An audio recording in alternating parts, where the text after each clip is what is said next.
Hello. So, comic book teams. Everyone has like their dream teams in mind, right? Whether it be the Justice League, the Avengers, the X-Men, one of those weirdos who likes the fucking old school Avengers, I don't know. So I thought that, everyone always thinks what would the best team be? But I have an alternative idea. What if I try and get the worst team possible? Now, it's emphasis on possible. I could easily just be like, yo, here's my team. The star of the shit's Marrow. And it's like three characters who've only appeared in like a single issue of fucking Ecstatics or whatever the fuck. No. I want to try and make this the worst X-Men team that you could feasibly see Marvel doing. Like in some baffling move of utter stupidity, they just announced this as their next team, and everyone's just really confused as to why. So, few little ground rules, okay? They have to actually be a relevant character, well, to an extent, of course. Yeah, that's right. And I'm going to have seven. Generally, the X-Men tends to float from 6 to 8, and the way I look at it is that for the purposes of this, there'll be seven characters I'll come up with, and there'll be the obligatory OC. Like every X-Men team just gets the random school kid. It's like, I'm part of the team too, and then they inevitably get forgotten when the next writer takes over because they will have their fucking OC in it. So, oh god, sorry. So yeah, I don't have much more to get over. So let's just get to our first member and the leader of our new X-Men team. So, in terms of leader, there's usually only two, and they basically have to have one of these two in an X-Men team. Again, I want this to be feasible, so I want to have all the characters on this. So, this one is, of course, Cyclops. It's usually going to be a toss up between Storm and Cyclops. And look, Storm, I love you, buddy. You're one of my favorite characters in anything. But if people have to choose between Storm and you, you're losing. Anyone loses compared to Storm. It's fucking Storm. So I feel like having Cyclops be leader would just, it wouldn't be bad necessarily. It's just, it's Cyclops as the leader. So what? Big whoop. How many fucking times have we seen that by now? It would just be I don't want to go into like specific story details. I just kind of want to go into general vague. Here's what I can kind of see them doing. I'm playing the role of like a shitty editorial here. So Cyclops here would be your stereotypical wet blanket type, most likely. You got to make sure that he's really not interesting, because heaven forbid we let people actually like Cyclops.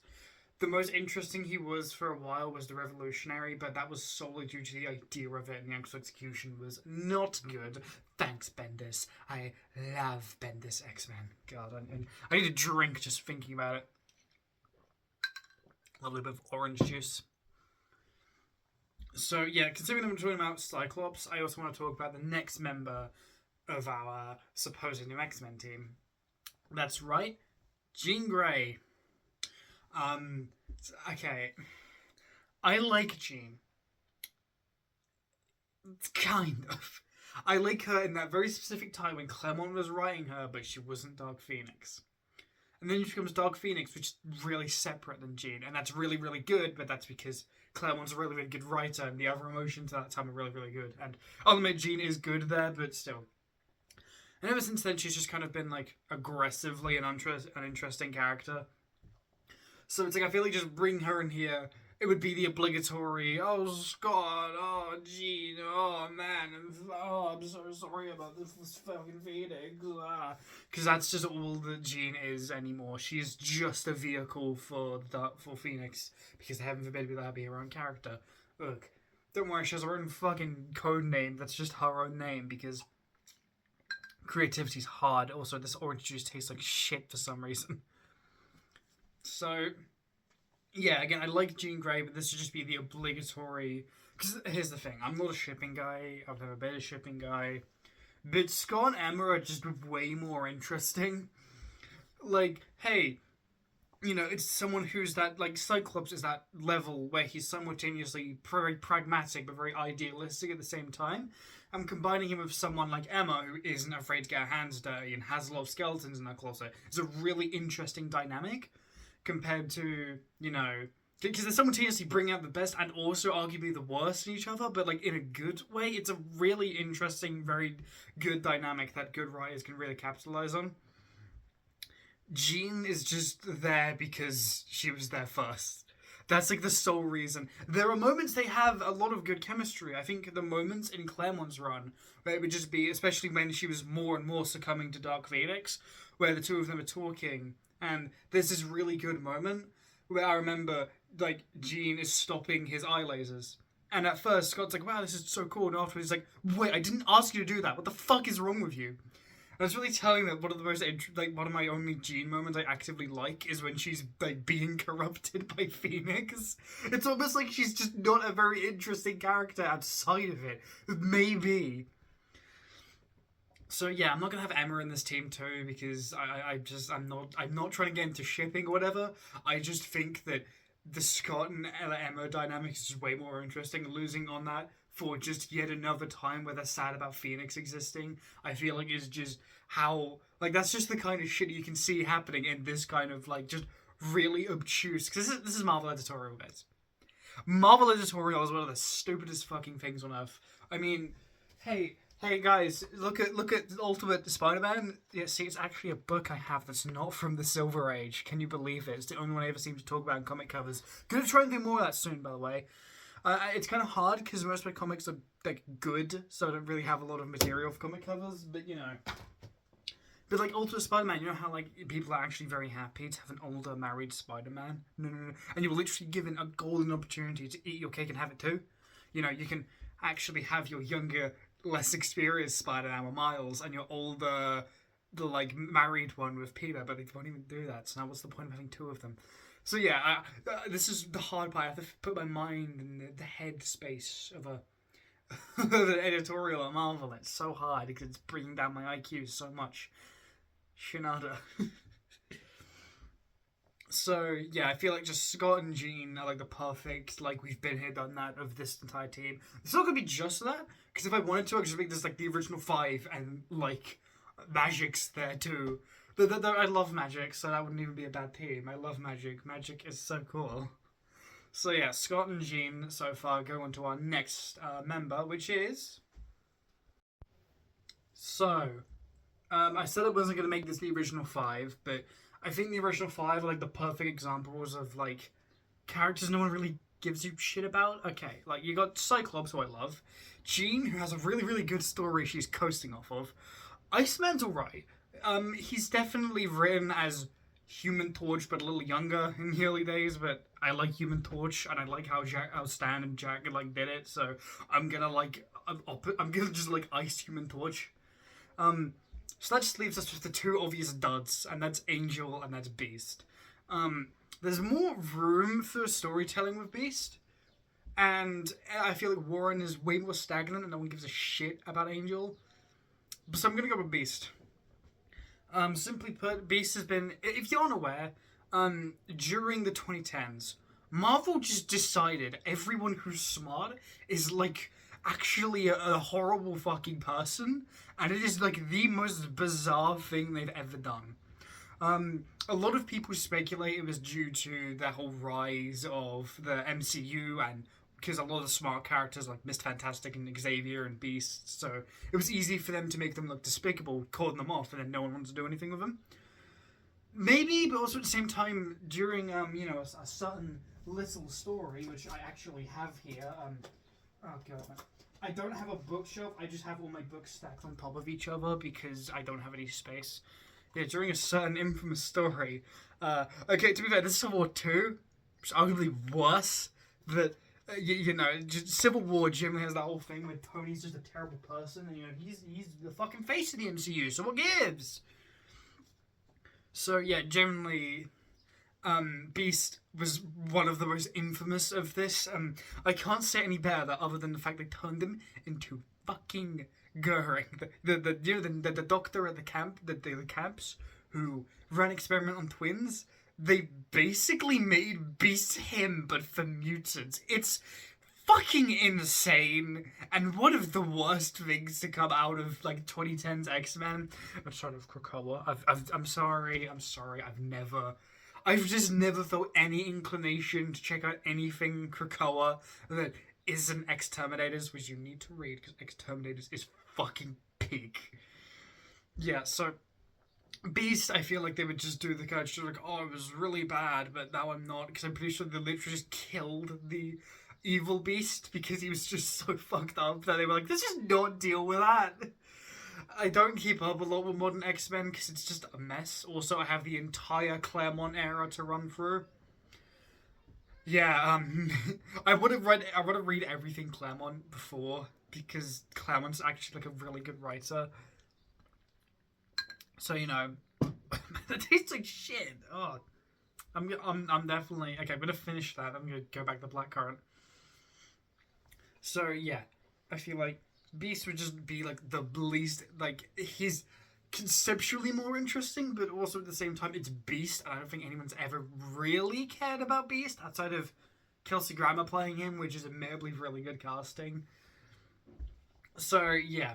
Now, another reason why I'm specifically choosing Beast is because my next character, which is, of course, Dazzler. Now, I know those of you who know me might be so confused because I'm a huge Dazzler fan. Case in point, for example, I don't own a lot of single issues, but I do own a couple.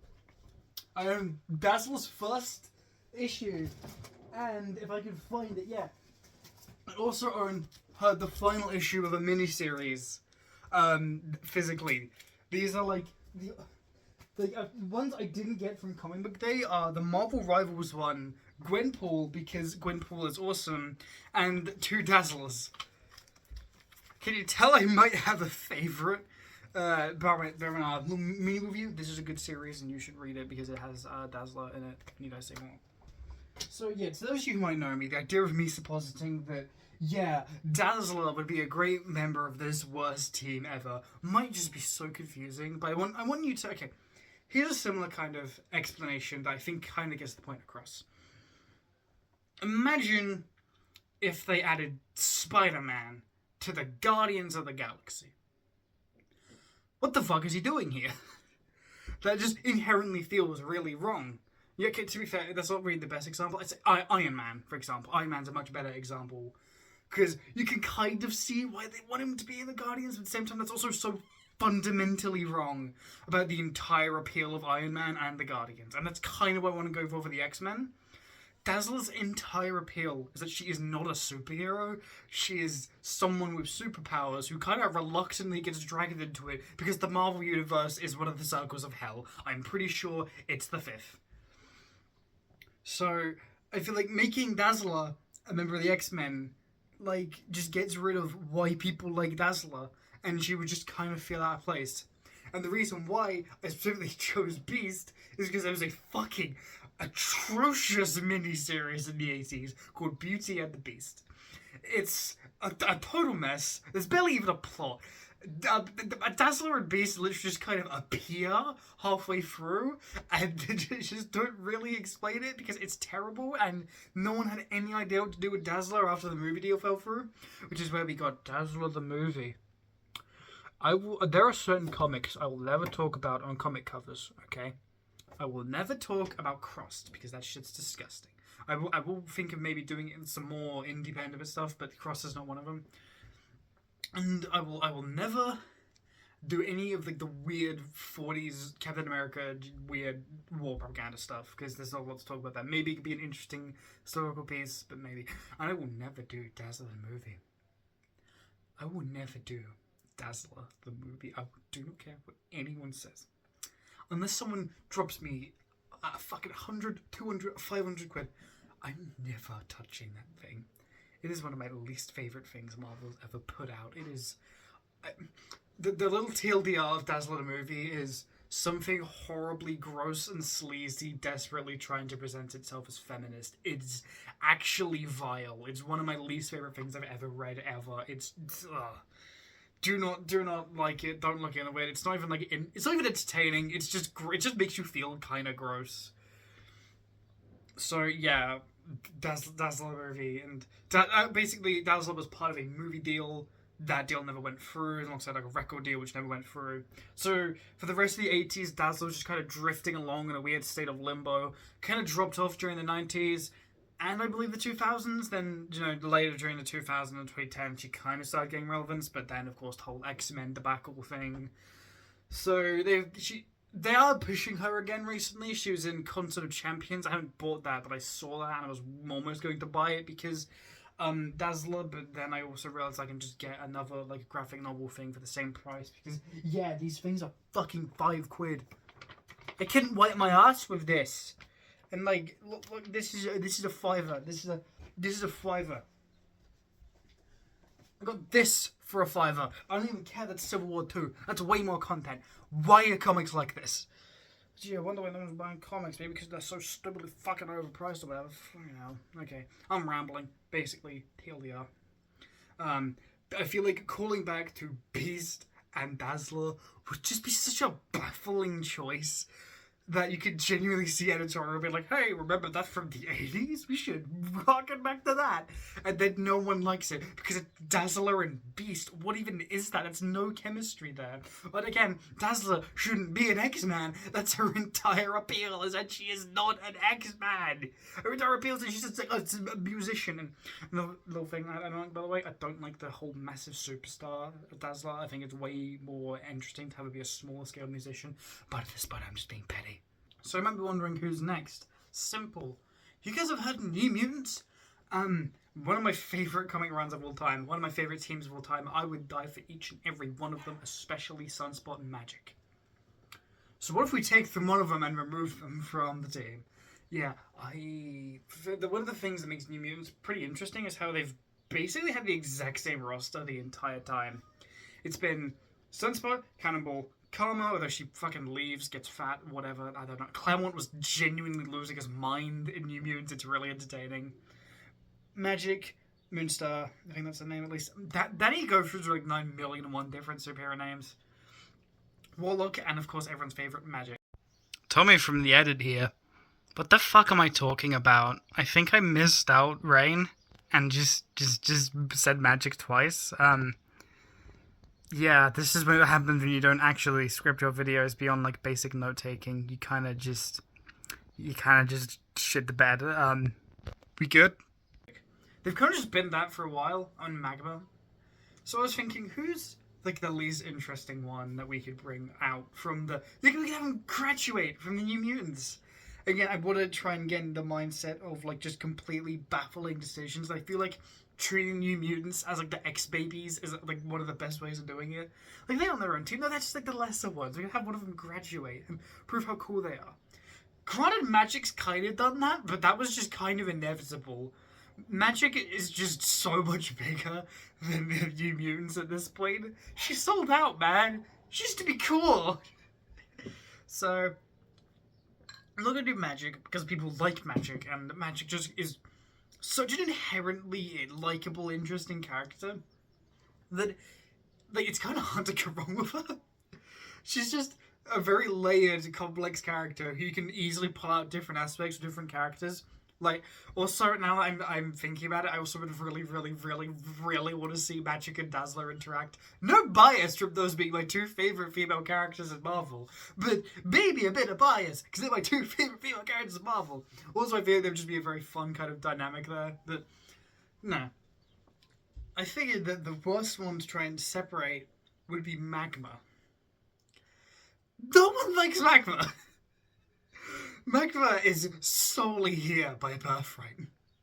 She was basically taken directly into the New Mutants, and even Claremont, who would flesh out random dipshits sometimes. You would get like a lot, like, Claremont is really good at fleshing out characters, and even he just didn't give a single shit about Magma. And I think it's really telling that almost as soon as Magma joins, very shortly after is when Magic joins. And Magma is just completely pushed to the side. So, you know, what if Magma graduates? And of course, the issue with Magma is that, it's very simple when it comes to Magma. She just doesn't have a personality. Like, just being straight up here, she just does not have any real personality beyond... She's kind of a fish out of water, but, like, that's not new. that's been done many times before. And, like, Nova Roma's never going to appear again, because no one gives a shit about Nova Roma. I love New Mutants. It's definitely peaks and valleys. Everything to do with Nova Roma is one of the valleys. It's not very good. So I feel like just leading into that, being like, yeah, guys, it's everyone's favorite. Magma would just be, like... The New Mutants, already separating them is really weird. I'm pretty sure they did that with Sunspot, Cannonball, and Karma at some point, and it didn't really work out because people like the New Mutants as a team. They don't like them being randomly flung off. That's one of the appeals of the New Mutants. So having Magma, no one's favorite New Mutant, being put in this new team would just be so, like, just like a really just confusing idea. It's just like, because you like, they just leave you like scratching your head, and then, oh yeah, guys, don't worry, she graduated from the New Mutants, and it's Magma, so no one even cares. Again, I feel like this is definitely one of the more, like, this one's more conceptually flawed, and I feel like they could definitely, if you actually gave a shit about Magma, you could make her a really, really interesting character. But I don't like that argument, because you can theoretically just say that about anyone. Like, yeah, guys, I can make, like, Axe a really interesting character. The guy in New Mutants issue 12, who's just a big guy with an axe, I can make him your favorite. Like, theoretically, you can do that to anyone. So I just don't like the idea of conceptually, oh, you can just make anyone interesting. You can, of course. I'm not trying to say that we should just write off certain characters. But it's been like 40 years since Magma was introduced. I think it's a safe point by now to just say that we aren't getting a lot of interesting stuff out of her. So, we've covered a bunch of other characters, but you're probably going to be thinking to yourself, where's Wolverine? We covered an X-Men team about Wolverine, right? You can, it's been done many times, but, you know, I kind of get why there's the whole thing about having Wolverine and stuff constantly, because Wolverine is a character people like. So let's not have Wolverine. You know, we have to have one of the 9,000,001 different Wolverine clones.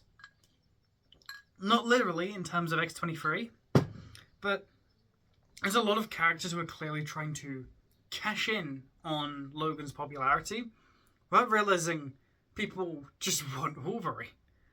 So this is one of the examples of that. I keep adjusting this because I feel like I'm getting weirdly out of frame.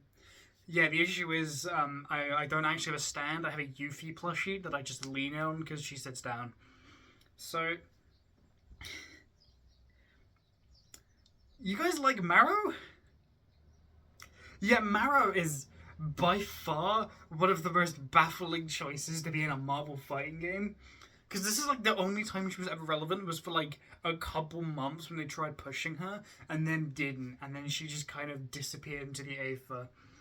And that's basically the reason why I want Marrow here, because she's very blatantly just a Wolverine type, you know, kind of gross powers. She's like very gruff and angry. But also she has Marvel nostalgia. So we're just going to make her full of Marvel references, you know, because remember berries? Do you guys remember Marvel 2? I remember Marvel 2. I think that's quite simple, really. I wanted, like, Wolverine has a lot of those, like, characters who are just desperately trying to be another Wolverine. So I feel like just getting one who's had kind of a bit of spotlight and just trying to push her again is just, like, again, the kind of move that you could only see, like, dipshit executives doing. In terms of, like, what you get, she would just be the stereotypical gruff loner type, but just isn't Wolverine, so you just wouldn't really care. It's quite simple, it would just be that. There's not a lot to say about Marrow compared to a lot of the other ones, because there's nothing to say about Marrow, because she's barely been in anything. She was apparently decent, like an X-Force or something, but I haven't gone that far. I'm trying to read all in chronologically, because Claremont's just that good. So yeah, like, Marrow, just not a lot to say there, but the fact that she was in Marvel 2 and the fact that she's kind of similar to Wolverine, I can see them being like, guys, don't worry about Logan, he's off in his own miniseries. You've got Marrow! And you'll all be so happy that you have Marrow! And like, no, we're not happy. So, we've had all those other characters, but who would be just the most, like, the character no one wants to see in X-Men? Well, Dazzler, of course, but, you know, Dazzler's pretty niche, I get it. You guys know Kamala Khan's a mutant, right? Okay, so Kamala Khan, one of the new humans made by the big Terrigen Mist wave, in our universe, the real one, it was just because of the Inhumans push. She was literally the only successful thing to come out of that entire thing, because no one fucking liked anything. The issue is the Inhumans are really, really weird, and they're very different. So people who like Inhumans specifically what Inhumans are doing. When you're trying to make them a standard superhero team, you're pissing off all the Inhumans fans, and because you're replacing them with the X-Men, who are always going to win against the Inhumans, no one was happy. Like, all the X-Men fans weren't happy with the Inhumans becoming the X-Men. So no one was happy with anything, and that's why everything to do with the Inhumans push was a total failure outside of Kamala Khan. So, I don't think it's ever been confirmed, but there's a lot of people who speculate that Kamala was always intended to indeed be a mutant, and it was just the fact that the Inhuman push was happening that they kind of course-corrected and made her an Inhuman.